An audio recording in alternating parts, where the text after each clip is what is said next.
ఇదే మాదిరిగా 2014లో కూడా ఎన్నికలప్పుడు ఇదే ముగ్గురు ఒకటయ్యారు.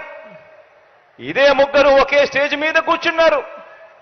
ఇదే ముగ్గురు ఒక కూటమిగా ఏర్పడ్డారు. ఏర్పడిన ఏకంగా ఇదే పెద్ద మనిషి చంద్రబాబు నాయుడు గారు ఎన్నికల మేనిఫెస్టో అంటూ ఈ మాదిరిగా ఇచ్చి ఏకంగా చంద్రబాబు నాయుడు గారు సంతకం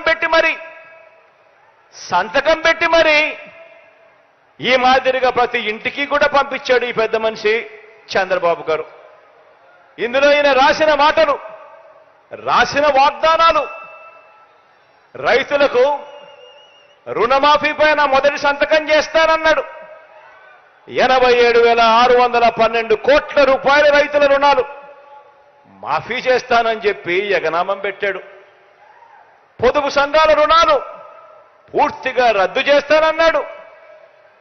ఏకంగా 14,205 కోట్ల రూపాయలు నా అక్క చెల్లెమ్మలను అడ్డగోలుగా మోసం చేశాడు.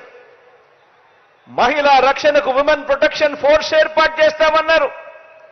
మహిళా రక్షణకు ఉమెన్ ప్రొటెక్షన్ ఫోర్స్ కథ దేవుడెరుగు. విజయవాడ నగరంలో ఏకంగా కాల్ మనీ సెక్స్ రాకెట్ నడిపించారు. ఆడబిడ్డ పుట్టిన వెంటనే మహాలక్ష్మి పథకం కింద 25,000 రూపాయలు ప్రతి అక్క చెల్లెమ్మ కుటుంబ ఖాతాల్లోకి వేస్తాను. ఆడపాప పుట్టిన వెంటనే అని చెప్పి వారి బ్యాంక్ అకౌంట్లో డిపాజిట్ చేస్తాను అని మహాలక్ష్మి అనే పేరు పెట్టాడు. ఒక్కరికైనా కూడా ఆడపిల్ల పుట్టినప్పుడు మీకు తెలిసిన వ్యక్తులకు కానీ, మీకు తెలిసిన అక్క చెల్లెమ్మలకు కానీ ఒక్కరికైనా వాడు ఆడపిల్లలు పుట్టినప్పుడు 25,000 రూపాయలు వాళ్ళ బ్యాంక్ అకౌంట్లోకి డిపాజిట్ చేసినాడా అని అడుగుతా ఉన్నా నేను. ఇలా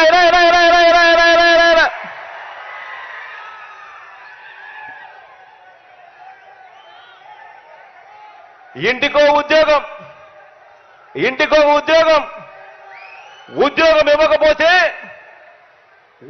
ఇవ్వకపోతే ప్రతి ఇంటికి 2,000 రూపాయలు నిరుద్యోగ భృతి అంటే సంవత్సరానికి 24,000.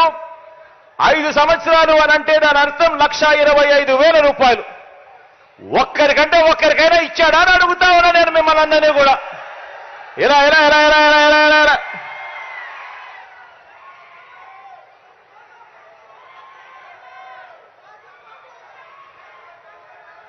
ఈ మాదిరిగా పాంఫ్లెట్లు చూపించాడు. రాష్ట్రాన్ని శ్రీలంక చేస్తారన్నాడు, రాష్ట్రాన్ని సింగపూర్ చేస్తారన్నాడు. ప్రతి జిల్లా హెడ్ క్వార్టర్స్ లో కూడా ఏకంగా హైటెక్ సిటీలు కడతానన్నాడు. ఇంతటితో ఆగిపోకుండా మేనిఫెస్టో అని చెప్పి ఈ మాదిరిగా తీసుకొచ్చాడు. అక్క చెల్లెమ్మల కోసం అని చెప్పి ఇందులో కొన్ని పేజీలు పెట్టాడు.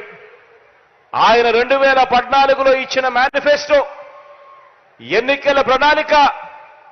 ఇందులో ఆ మేనిఫెస్టోలో page number 16, page number 16, page number 17 Chandrababu Naidu గారు ఎన్నికల మేనిఫెస్టోలో 2014 ఇచ్చిన మేనిఫెస్టోలో పేజ్ నెంబర్ 16, పేజ్ నెంబర్ 17 2 అక్క చెల్లెమ్మల కోసం కేటాయిస్తున్నాను అని చెప్పి హామీలు